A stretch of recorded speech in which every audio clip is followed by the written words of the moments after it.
오늘 말씀의 제목을 한번 따라 하실까요? 처음 사랑을 회복하라.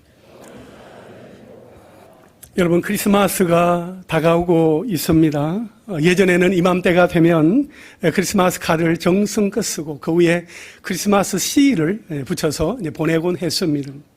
요즘에는 핸드폰 메시지로 대신하게 되었습니다.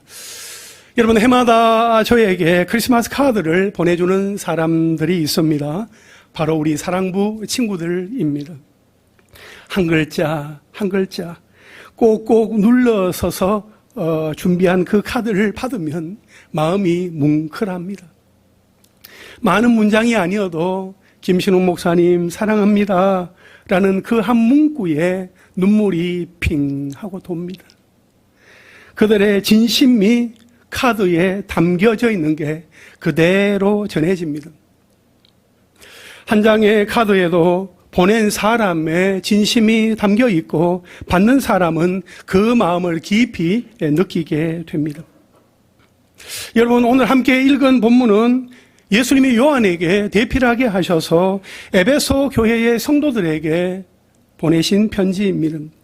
긴 글이 아니어도 여기에 예수님의 진심이 담겨 있고 편지를 받은 에베소 교회의 성도들은 그 편지를 통하여 예수님의 그 마음을 느끼게 되었을 것입니다.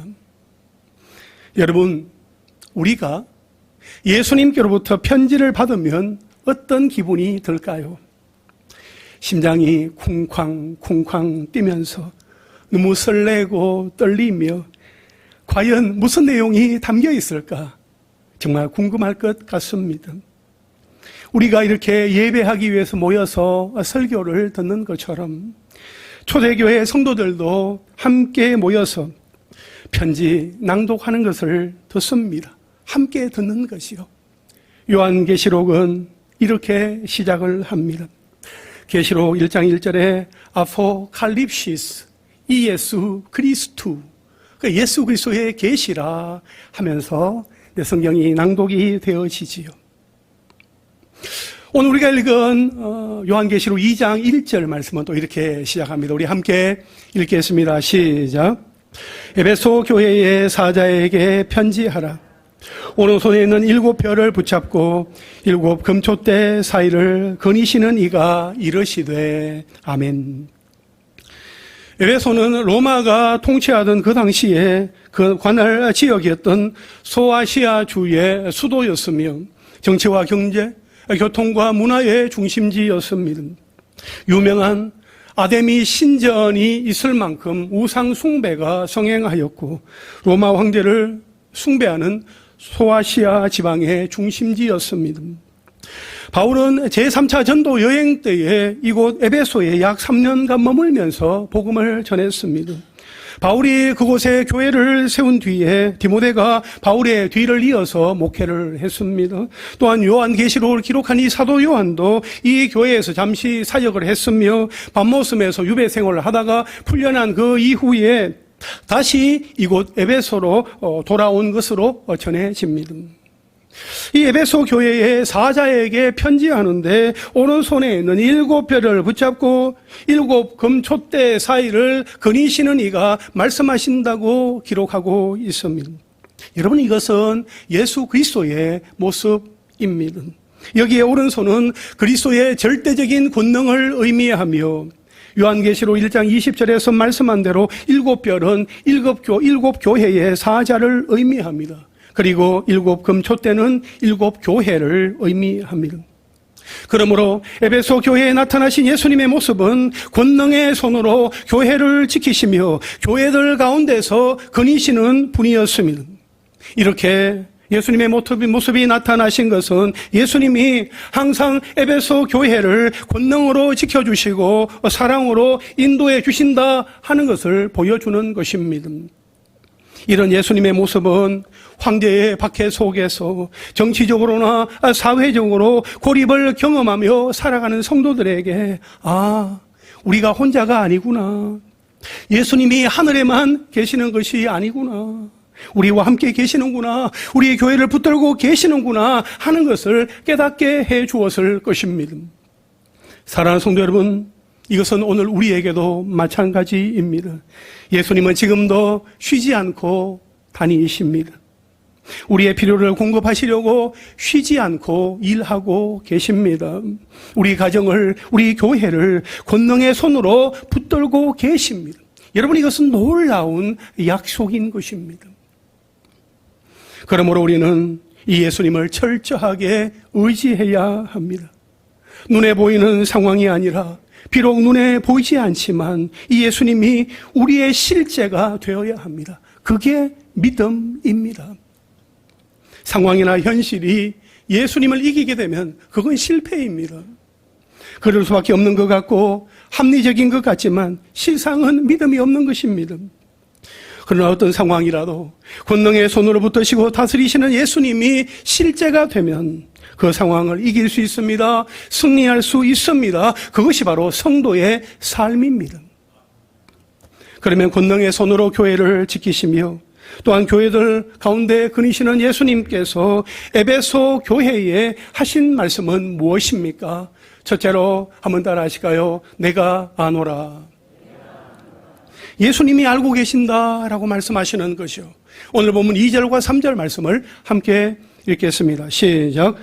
내가 네 행위와 수고와 네 인내를 알고 또 악한 자들을 용납하지 아니한 것과 자칭 사도라 하되 아닌 자들을 시험하여 그의 거짓된 것을 네가 드러낸 것과 또 네가 참고 내 이름을 위하여 견디고 게으르지 아니한 것을 아노라. 아멘. 여기에 보면 알고 아노라 그렇게 말씀하고 있습니다. 이 표현은 소아시아 7교회와 관련하여서 또 한 번씩 사용된 표현으로 에베소, 서머나, 버가모, 두아디라, 빌라델비아 교회에게는 칭찬을 하기 위한 용어로 사용이 되었고 사대 교회와 라오디게아 교회만은 책망을 하기 위한 용어로 사용되었습니다.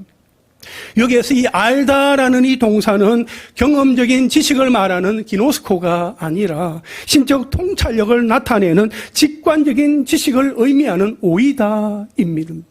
전지전능하신 하나님이신 예수님은 인간의 모든 마음과 생각과 행동을 꿰뚫어 보고 계십니다.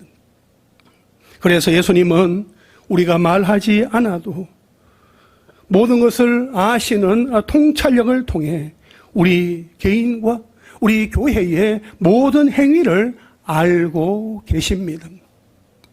여러분, 이 세상에서 예수님의 관심권 그 밖에 있는 성도나 교회는 없습니다. 하나님이신 예수님은 내가 골방에서 작은 신음으로 기도하는 것도 다 들으시고 다 아십니다. 내 머리카락까지도 다 헤아리시는 분이십니다. 뿐만 아니라 수많은 별들의 수요도 다 세시고 그 별들을 다 그 이름대로 부르시는 분이십니다. 그러므로 우리는 아무도 나를 알아주지 않는다 할지라도 예수님이 다 아심으로 선을 행하되 낙심하지 말아야 합니다. 또한 아무도 보는 이가 없다 할지라도 범죄하지 말아야 합니다. 여러분, 에베소 교회 성도들에게 예수님이 내가 안다, 알고 있다 하시는 것은 무엇입니까? 오늘 본문 말씀에 보니까 한 3가지 정도를 말씀하고 있어요. 첫째는 내 행위와 내 수고와 인내를 안다라고 하셨습니다. 이것은 바울서 시는 데살로니가전서 1장 3절의 내용과 비슷하죠. 그 비슷한 내용을 담고 있습니다. 바울은 편지에서 데살로니가 교회 성도들의 믿음의 역사와 사랑의 수고와 예수 그리스도에 대한 소망의 인내라고 표현을 했습니다. 이것과 관련해서 볼 때에 바울로부터 가르침을 받은 에베소 교회의 성도들은 바울의 가르침을 충실하게 지켰으며 또 예수님은 그것을 칭찬하시고 있는 것으로 보여집니다. 둘째는 악한 자들을 용납하지 아니한 것과 거짓 사도들을 시험하여 거짓된 것을 드러낸 것을 안다라고 말씀을 하셨습니다. 여기에서 악한 자들과 거짓 사도들을 구분한 것을 볼 때 악한 자들은 단지 이방 종교의 교리를 가르친 거짓 사도들과는 달리 거짓 진리를 가르칠 뿐만 아니라 우상 숭배와 음행과 토색과 같은 윤리적인 악행도 일삼았던 자들이었던 것으로 보여집니다. 어쨌든 바울로부터 양육을 받은 에베소 교회의 성도들은 올바른 신앙관을 소유하고 있어서 악한 자들의 윤리적인 그 악행을 용납하지 아니하였고, 거짓 사도들의 그릇된 가르침도 잘 분별하여서 그들에게 미혹당하지 않았더라 하는 것입니다.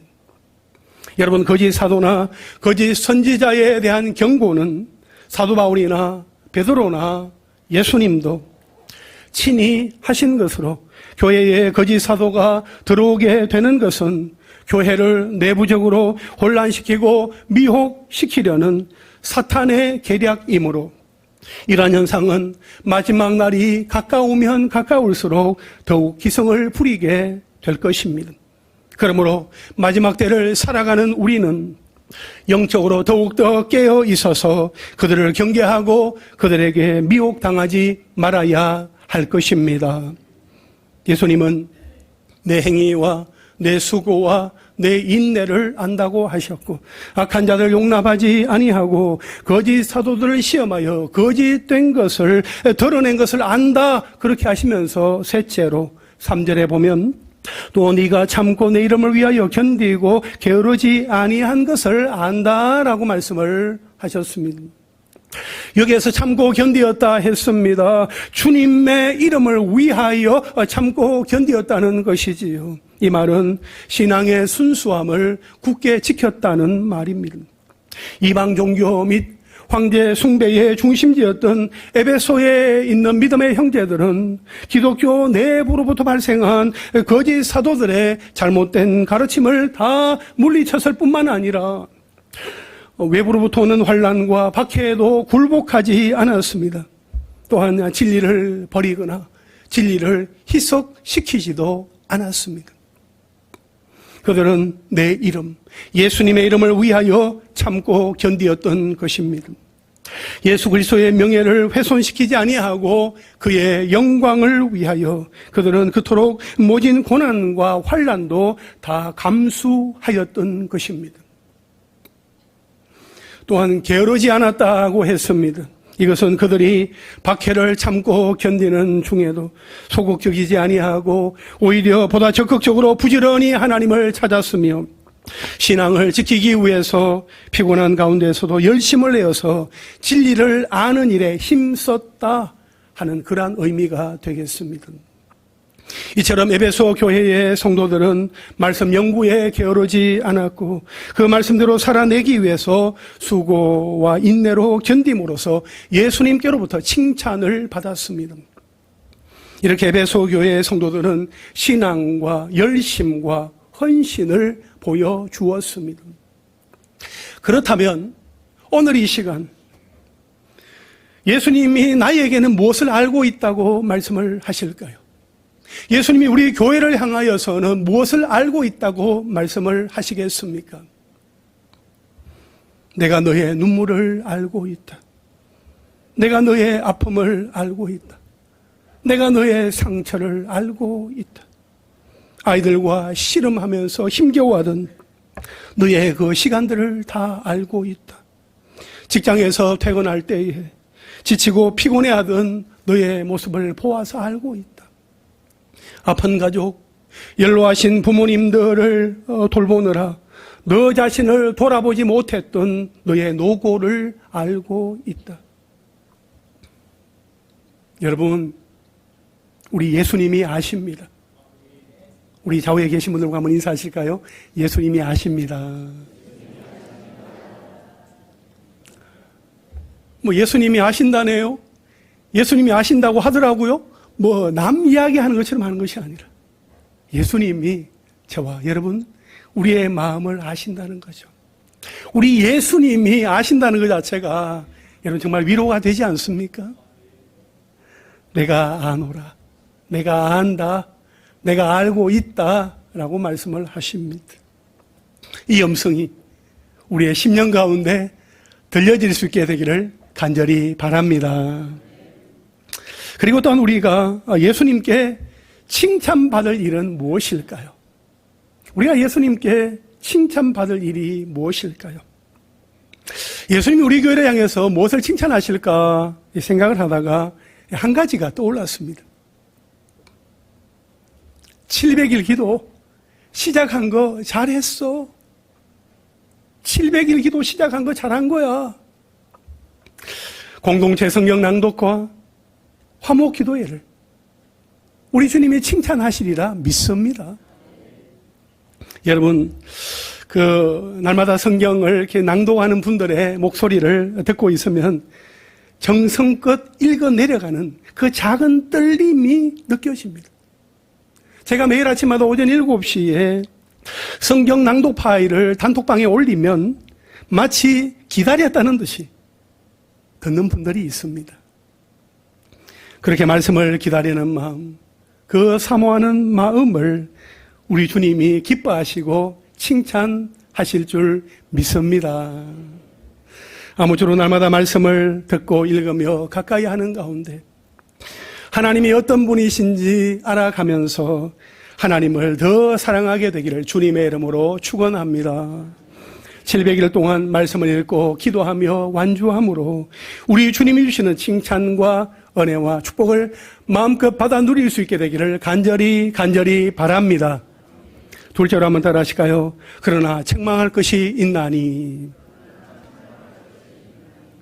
예수님이 칭찬받은 에베소 교회를 향하여서 책망받을 일이 있다고 말씀을 하십니다.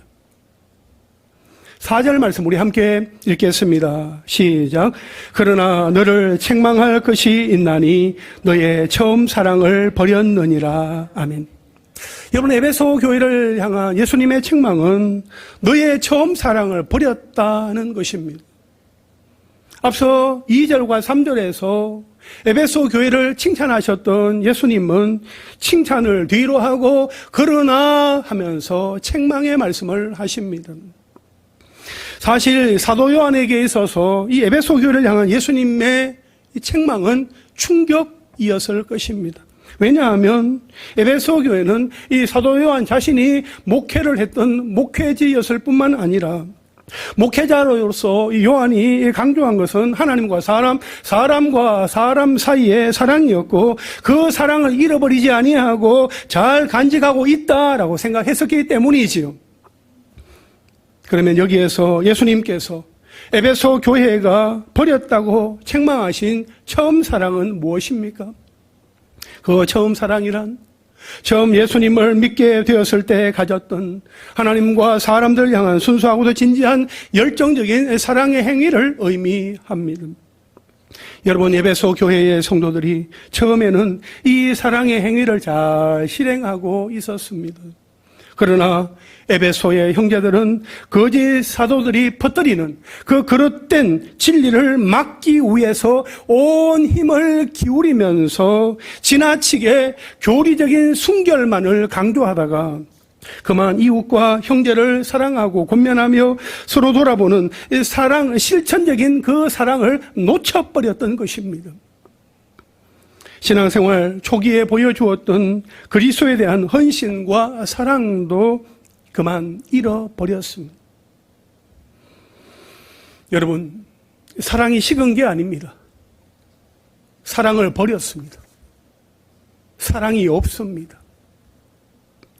결국 에베소 교회의 성도들은 생명이 없는 형식적인 정통주의 종교인들이 되고 말았던 것입니다. 사실 에베소 교회가 세워질 당시에 그들은 영적으로 아주 뜨거운 신앙을 갖고 있었습니다. 그들은 두라노 서원에 모여서 말씀을 공부하고 말씀으로 하나 되어서 사랑 안에 거하고 있었습니다. 하지만 그로부터 40여 년이 지나 요한계시록이 기록될 당시에 그들의 모습은 어떠했습니까? 그들에게 신앙의 순수성을 지키려는 의지와 노력은 매우 컸습니다. 그러나 그 지나친 의지와 노력은 다른 형제들을 향한 사랑의 마음을 잃어버리게 했습니다. 다른 사람을 내 가족, 내 형제 자매로 보게 하는 따뜻한 시선은 사라지고 오직 상대방을 관찰하고 분석하여 비판하게 하는 차가운 눈빛만이 남게 되었던 것입니다. 에베소 교회는 사도 요한이 그렇게도 사랑을 강조하였음에도 불구하고 과도한 교리 수호를 위해 형제 자매들에게 베푸는 그 사랑을 그만 놓쳐버리고 말았던 것입니다. 교리를 지키는 것, 신앙의 순수성을 유지하는 것 중요하지만 너무 거기에 매여서 아주 거기에 집중하다 보니까 형제 자매를 향한 그 사랑을 놓쳐버리게 되었더라는 것이요. 여러분, 에베소 교회 성도들의 수고와 섬김과 헌신은 참으로 귀한 것입니다. 그런데 자신들 안에 사랑이 없다 하는 것을 인식하고 있었을까요?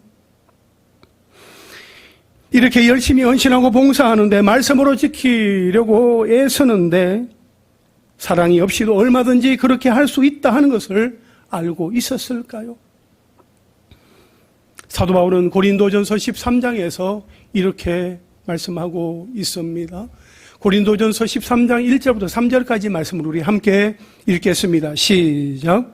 내가 사람의 방언과 천사의 말을 할지라도 사랑이 없으면 소리나는 구리와 울리는 꽹과리가 되고 내가 예언하는 능력이 있어 모든 비밀과 모든 지식을 알고 또 산을 옮길 만한 모든 믿음이 있을지라도 사랑이 없으면 내가 아무것도 아니요.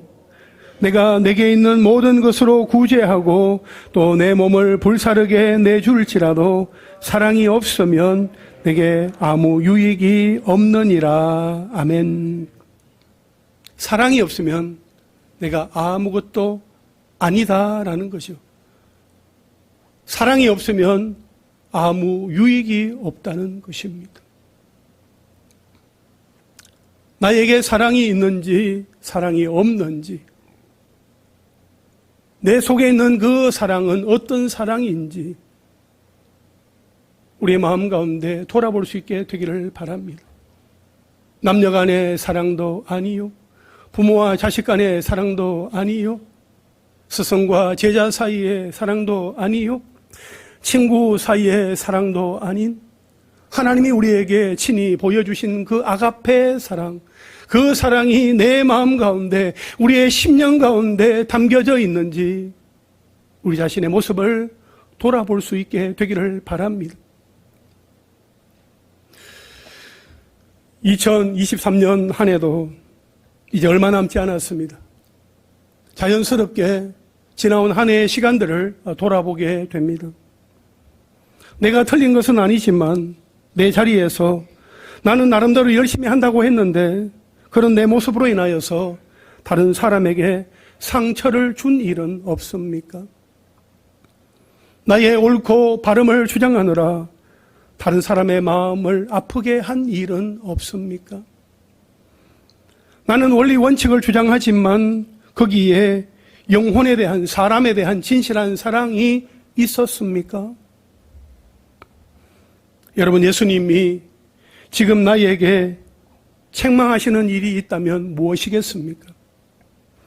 예수님이 지금 우리 교회에 책망하실 것이 있다면 무엇이겠습니까? 예수님이시니까 다 이해해 주십니까? 모르는 척 눈 감아 주시는 겁니까? 그래도 잘한 게 있으니까 잘못한 것은 어느 정도 다 상쇄해 주시는 것입니까?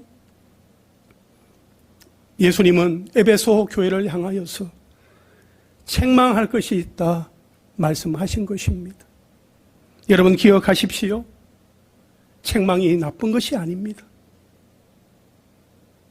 우리에게 책망이 주어진다, 나에게 책망이 주어진다, 그 예수님의 그 책망은, 하나님의 책망은 나를 향하신 하나님의 사랑의 하나의 표현이다 하는 것입니다. 하나님이 사랑하시니까, 우리를 사랑하시니까 하나님께서 우리를 향하여서 책망하실 수도 있다 하는 것입니다. 사랑하지 아니하면 책망하지 않습니다. 징계의 말도 하지 않습니다. 사랑하기 때문에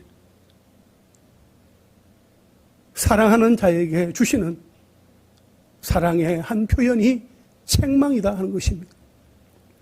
잠언 3장 12절에 대저 여호와께서 그 사랑하시는 자를 징계하시기를 마치 아비가 그 기뻐하는 아들을 징계함같이 하시느니라 말씀하고 있습니다.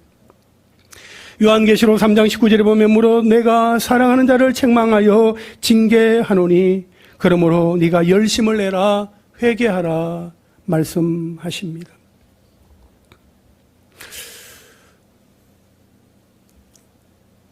예수님이 우리를 향하여 말씀하실 때 칭찬만 하시라는 법은 없습니다. 우리의 삶을 돌아볼 때에 하나님 앞에 온전하지 못하고 말씀대로 순종하지 못하고 교회 공동체를 위하여서 온전히 섬기며 나아가지 못할 때에 주님의 책망, 주님의 징계가 우리에게 주어질 수도 있다 하는 것입니다. 따라서 우리 한 사람 한 사람이 하나님 앞에서 결코 교만할 수 없고 자만할 수도 없으며 오만해서도 안 된다 하는 것입니다. 우리 주님의 십자가를 바라보고 내가 주님 앞에서 어떤 마음으로 내가 살아왔느냐, 지금 이 자리로 나아왔느냐, 나는 어떤 마음 자세로 하나님 앞에 나아가며 나의 믿음의 눈을 들어 주님을 바라보고 있느냐, 우리 자신의 모습을 돌아볼 수 있어야 할 것입니다. 여러분, 우리가 예수님의 책망에 대해서 우리는 어떻게 반응을 해야 할까요? 마지막 세 절 한번 따라 하실까요? 처음 사랑을 회복하라. 여러분, 예수님은 책망만 하신 것이 아니라 에베소 교회가 그 문제를 해결할 수 있는 방법을 말씀해 주셨습니다. 오늘 본문 5절 말씀을 함께 읽겠습니다. 시작. 그러므로 어디서 떨어졌는지를 생각하고 회개하여 처음 행위를 가지라.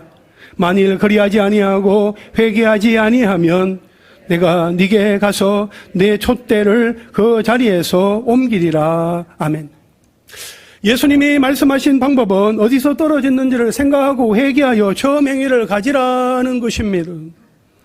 영적인 회복을 위한 세 가지 명령은 생각하라, 회개하라, 처음 행위를 가지라 하는 것입니다. 먼저 생각하라 했습니다. 하나님과 형제 사이의 사랑을 회복하기 위해 어디서부터 그 간격이 벌어지게 되었는지를 생각해야 하는 것입니다. 여러분, 이 생각하라는 이 말의 시제, 이 명령의 시제는 현재형입니다. 여러분, 헬라어에서 이 현재형은 계속 반복하라는 그런 의미가 있다고 지난번에 말씀을 드렸습니다. 그러니까 한 번 생각하는 것으로 그치는 것이 아니라 계속 반복해서 생각하라는 것입니다. 그래야 영적인 긴장감을 가지고 영적인 회복을 이룰 때까지 하나님과 형제와 자매들로부터 멀어졌던 그곳으로 다시금 돌아가야 한다, 생각하고 돌아가야 한다 하는 그 의미가 여기에 담겨져 있는 것입니다. 또한 회개하라는 것입니다. 여러분, 이것은 부정과거로 쓰여져서 단번에 단호하게 회개하는 것을 의미합니다. 문제의 원인을 찾으면 주저하지 말아야 합니다. 변명하거나 책임 전가하는 일이 있어서도 안 됩니다. 내가 바로 회개해야 합니다. 잘못에 대한 단호한 회개가 있어야 합니다. 여러분, 회개는 지난날의 잘못에 대한 인정에서 끝나는 것이 아니라 올바른 방향을 찾아서 자신의 행동을 교정하며 나아가는 데까지입니다. 그것을 오늘 성경에서는 처음 행위를 가지라, 그렇게 표현하고 있는 것입니다. 이것은 말씀 앞에 드러난 지난날 자신의 잘못을 인정한 다음에는, 회개한 다음에는 진리의 말씀을 따라서 적극적으로 행동하는 것이 뒤따라야 한다 하는 것을 말하는 거지요. 마치 누가복음 15장에 나오는 둘째 아들 탕자가 자신의 잘못을 깨닫고 인정한 그 다음에는 일어나서 곧바로 아버지 집으로 돌아가는 것과 같은 이 적극적인 행동이 있어야 하는 것입니다. 여러분, 영적인 회복을 위해서는 세 가지, 생각하고 또 회개하고 행동하는 그 과정이 반드시 필요합니다. 그런데 만일 그리하지 아니하면 어떻게 되는 것입니까? 오늘 본문 5절 하반절에 보니까 만일 그리하지 아니하고 회개하지 아니하면 내가 네게 가서 네 촛대를 그 자리에서 옮기리라. 내 촛대, 네 촛대를 그 자리에서 옮기리라 말씀을 하셨습니다. 여러분, 촛대를 옮기신다는 것은 제거해 버리겠다, 역사에서 지워버리고 말겠다라는 무서운 경고입니다. 그런데 예수님이 이렇게 말씀하시는 의도는 정말 촛대를 지금 당장 옮기겠다는 것입니까? 아니지요. 하나님 앞에서 회개하고 하나님의 말씀을 따라 사는 것을 먼저 원하시기에 이렇게 말씀을 하시는 것입니다. 하나님은 언제나 변함이 없으신 우리의 아버지이시고 우리는 그분의 자녀입니다. 예수님은 바로 이 아버지의 심정을 가지고 심판을 경고하신 것입니다. 하나를 달라 하면 둘, 셋, 그 이상도 넉넉히 주고 싶은 자녀에게 친히 경고하시는 것입니다. 예수님이 이렇게 에베소 교회를 책망하시면서도 그들에게 변화의 가능성이 있다고 여기시고 격려하시는 말씀이 이어집니다. 우리 6절 말씀 우리 함께 읽겠습니다. 시작. 오직 내게 이것이 있으니 네가 니골라 당의 행위를 미워하는도다. 나도 이것을 미워하노라. 아멘. 여러분, 예수님은 에베소 교회가 비록 책망의 말을 듣기는 하였으나 그들에게 변화의 가능성이 있다 하는 것을 보셨던 것은 그들이 니골라 당의 행위를 미워하였기 때문이었습니다. 여러분, 니골라 당은 우상의 제물을 먹게 하고 우상 숭배를 허용함으로써 도덕 폐기론을 주장하고 음행을 허용함으로써 백성들을 미혹하여 사탄의 하수인으로 만드는 이단이었습니다.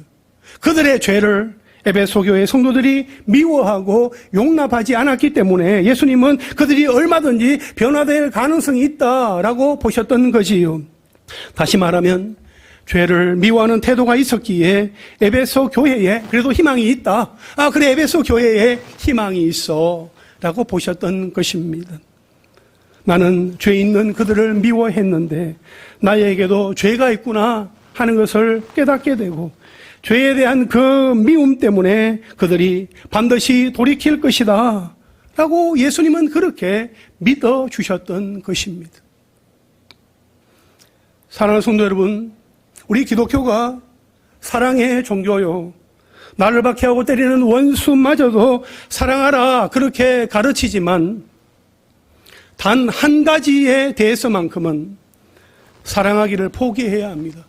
무관심해야 합니다. 미워해야 합니다. 그것은 바로 죄입니다. 죄는 사랑하기를 포기하고 무관심하며 우리가 미워해야 할 대상일 뿐입니다. 아멘이십니까? 여러분, 하나님이 미워하시는 죄들이 있습니다. 잠언 6장 16절부터 19절까지의 말씀 우리 함께 읽겠습니다. 시작. 여호와께서 미워하시는 것 곧 그의 마음에 싫어하시는 것이 67가지이니 곧 교만한 눈과 거짓된 혀와 무죄한 자의 피를 흘리는 손과 악한 계교를 꾀하는 마음과 빨리 악으로 달려가는 발과 거짓을 말하는 망령된 증인과 및 형제 사이를 이간하는 자이니라. 아멘. 여러분, 죄는 결코 가까이 할 수 있는 대상이 아닙니다. 죄는 하나님과 우리 사이를 가로막습니다. 죄는 하나님께로 나아가지 못하도록 우리의 발목을 잡습니다. 우리의 마음을 짓누릅니다. 그러므로 그 어떤 순간에도 우리는 죄를 멀리하고 미워하며 오직 하나님 사랑과 이웃 사랑에 더욱더 충만할 수 있게 되기를 주님의 이름으로 축원합니다. 여러분, 예수님은 에베소 교회를 향하여 말씀을 하십니다. 처음 행위를 가지라. 오늘날의 에베소는 폐허의 도시입니다. 고고학자들이 발굴해서 관광 도시로만 남아 있습니다. 이 도시의 입구에는 사도행전을 기록한 누가의 무덤만이 쓸쓸하게 자리를 지키고 있습니다. 화려했던 도시 에베소가 폐허의 도시로 전락하고 만 것입니다. 안타깝게도 요한계시록의 경고가 그대로 이루어지고 말았다 하는 것이죠. 회개하지 아니하면 네 촛대를 그 자리에서 옮기리라. 사랑을 잃어버린 공동체, 예수님의 사역을 감당할 자격을 잃어버린 공동체, 예수님이 떠나신 공동체는 그 어떤 선한 역사도 기대할 수 없는 것입니다. 그러나 예수님의 메시지를 나를 향한, 우리 가정을 향한, 우리 목장을 향한, 우리 부서를 향한, 우리 기관을 향한, 우리 교회를 향한 메시지로 받을 때에 우리에게 상당한 도전과 성장의 메시지가 될 줄로 믿습니다. 할렐루야. 이제 말씀을 정리하겠습니다. 오늘 본문 7절 말씀을 우리 함께 읽겠습니다. 시작. 귀 있는 자는 성령이 교회들에게 하시는 말씀을 들을지어다. 이기는 그에게는 내가 하나님의 낙원에 있는 생명나무의 열매를 주어 먹게 하리라. 아멘. 여러분, 소아시아 7 교회 가운데 첫 번째 교회인 에베소 교회에 보내는 편지를 마치면서 에베소 교회를 비롯하여서 모든 교회를 향한 예수님의 약속이 담겨져 있습니다. 귀 있는 자는 성령이 교회들에게 하시는 말씀을 들을지어다. 여러분, 이 구절은 마치 후렴구처럼 소아시아 7 교회에 보내는 편지의 마지막 결론 부분에 아주 동일하게 계속 반복이 됩니다. 특히 귀 있는 자는 들을지어다 라는 이 표현은 마태, 마가, 누가 복음에서 예수님이 중대한 선언을 하실 때마다 반복되던 관용구이기도 합니다. 그래서 사도 요한은 매우 의도적으로 이러한 표현을 사용한 것으로 보여집니다. 그렇게 함으로써 에베소를 비롯한 7 교회에 보낸 이 메시지가 바로 십자가에 달려 죽으시고 부활하사 하늘에 오르신 그 예수 그리스도의 그 말씀이다 하는 그 사실을 나타내주고 있는 것입니다.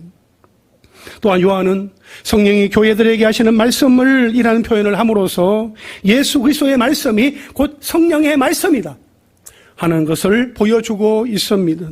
아울러 요한은 각각의 교회에 보내는 역사적이고 구체적인 메시지가 모든 교회들에게 보편적으로 적용될 수 있는 메시지임을 밝히기 위해서 교회를 표현함에 있어서 단수형인 에클레시아가 아니라 복수형인 에클레시아이스, 교회들로 표현을 하고 있습니다. 그렇습니다. 오늘 이 편지, 이 메시지가 예수님의 통역관이라고 할 수 있는 성령의 말씀으로 각 교회의 형편에 따라서 주어진 말씀이지만 각각의 메시지가 상황과 형편에 따라서 모든 교회들에게도 그대로 적용이 되어지는 보편적인 메시지가 된다 하는 것을 우리에게 말씀해 주고 있습니다. 그래서 교회들이라는 이 표현에서 볼 수 있는 것처럼 한 교회가 아니라 모든 교회를 향하여 주어지는 약속이 있습니다. 7절 하반절에 보면 이기는 그에게는 내가 하나님의 낙원에 있는 생명나무의 열매를 주어 먹게 하리라. 이기는 자에게 주어질 약속은 마지막 종말론적인 성취, 마지막 날에 이루어질 그 일들과 아주 밀접하게 연결이 되어 있습니다. 그것은 바로 하나님의 낙원에 있는 생명나무의 열매를 주어 먹게 하리라는 말씀입니다. 여러분, 창세기 3장에서 범죄한 아담과 하와가 에덴 동산에서 쫓겨난 이후에는 그들은 더 이상 생명나무의 열매를 먹을 수 없었습니다. 그런데 요한계시록 22장에서 우리는 생명나무로 나아가는 그 길이 다시 열리게 되는 것을 우리는 보게 되어집니다. 요한계시록 22장 1절부터 3절까지 말씀을 함께 읽겠습니다. 시작. 또 그가 수정같이 맑은 생명수의 강을 내게 보이니 하나님과 및 어린 양의 보좌로부터 나와서 길 가운데로 흐르더라.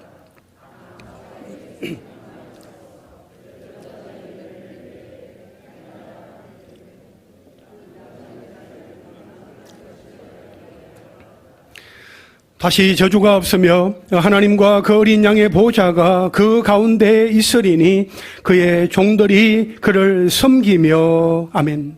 여러분, 성경의 마지막 장인 요한계시록 22장에서는 이 생명나무의 열매를 먹고 있는 사람들의 모습을 보여주고 있습니다. 하나님의 낙원에서 생명나무의 열매를 먹고 있다는 것은 영원한 생명의 교제를 나누는 모습입니다.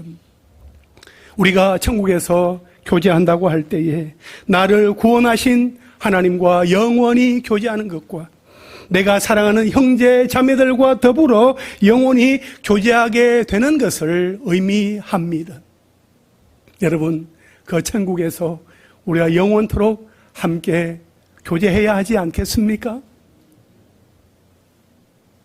이 땅에서도 천국의 예고편을 우리가 경험하면서 서로 사랑하며 교제하며 살아가는 것뿐만 아니라 우리가 이 땅을 떠나서 하나님 나라에 가는 그곳에서도 하나님의 낙원에서 생명나무의 열매를 먹는 정말 영원한 교제를 하게 되는 우리가 될 수 있기를 간절히 소망합니다. 여러분 기억하십시오. 그리고 기대하십시오. 사탄의 유혹과 권세와 시험으로부터 이기는 자는 생명나무의 열매를 먹는 영원한 교제의 복을 누리게 된다고 약속하고 있습니다. 그러므로 우리의 모든 것을 알고 계시며 우리를 칭찬하시고 책망하시며 우리를 승리할 수 있도록 인도하시는 예수님의 말씀을 기억하고 순종함으로 날마다 천국의 기쁨을 누리며 살아가는 저와 여러분 우리 모두가 될 수 있기를 주님의 이름으로 축원합니다.